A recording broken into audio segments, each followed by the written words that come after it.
Hey, I'm Stalnaker here in Davos. We're wrapping up the time here during Davos week. It's been an incredible set of stories and moments here. Joining me right now is David Ernst, who's the co-founder of something called Liquid US. We met here in the Ice House this week, and we started talking about something called liquid democracy. This is relevant to us with the launch of our new project, Propel, and it's relevant to you with something called Liquid US. Can you tell us what is this product or this service, and how does it affect or link to democracy? Yeah, it's amazing to make this connection here. Liquid democracy is this proposed model for 21st century governance, rethinking the way that we can organize our communities and organize ourselves for more representation, more inclusion, less corruption, more knowledgeable policy, and more knowledgeable leaders. And it's based around this idea of peer-to-peer governance.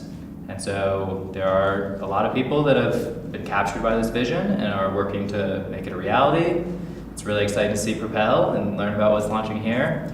We've been working on Liquid US for US governance in public city councils, state houses, at the nationwide level.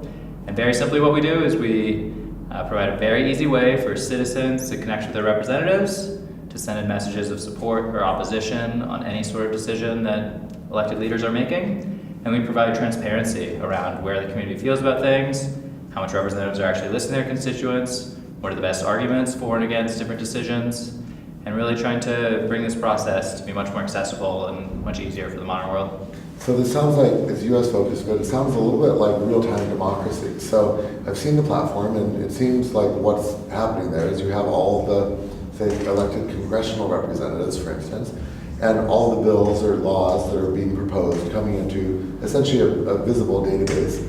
And then if you're a member, you can actually look at these and comment on them or even potentially upvote or downvote. Yeah, that's exactly right. Yeah, so we start by saying there's all these instructions, call your congressperson, call your senator. And so we frame it, we start with that basic idea of you have an opinion on an issue and you want to make sure they find out about it. But then we want to make that visible to the whole community.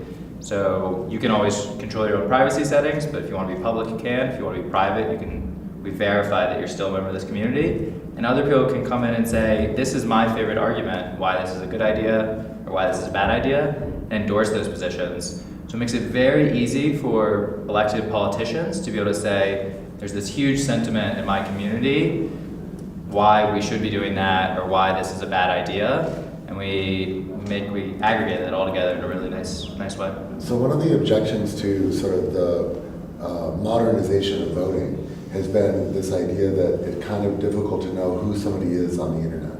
Totally. How do you guys get around this idea of multiple people voting for the same thing, or other ways to kind of rig the system? Totally, yeah, it's a super important problem. We have what we believe is an intermediate solution right now. It's better than what exists in the current system, and we want to continue improving it.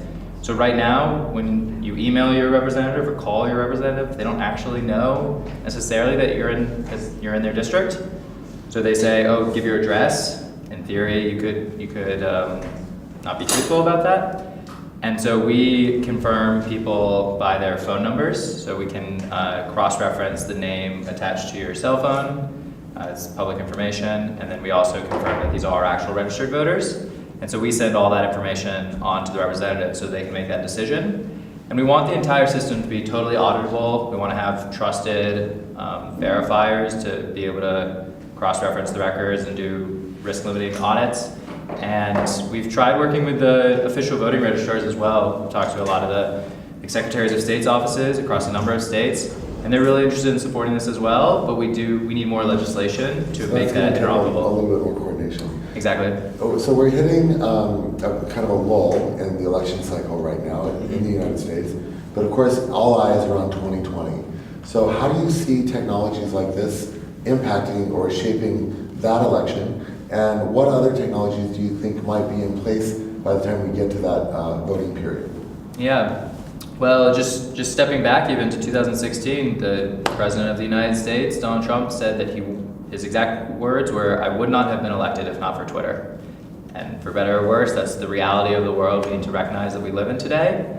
These tools have incredible reach, and they're in so many people's pockets. And so this is the world we live in, and it's only increasing. And it's really important that these are safe spaces where we know that these are real identities and actual Americans if they claim to be Americans, or French if they claim to be French, or just that we don't have fraud.